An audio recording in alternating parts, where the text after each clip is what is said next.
Welcome to MotorMav. Do you know why your Honda Accord glove box won't close?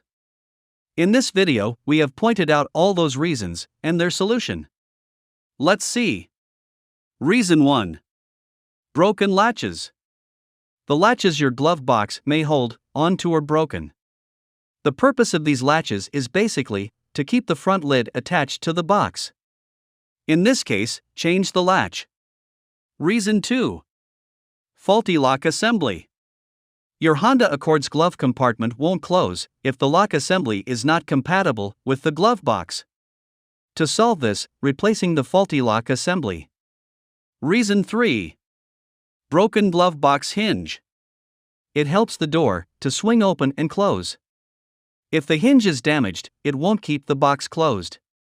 For this, replace the glove box hinge setup. Reason 4. Clogged bottom track or hinge. The glove box won't open if something is stuck in the bottom track of the glove box. Apart from the bottom track, the hinge can be obstructed as well.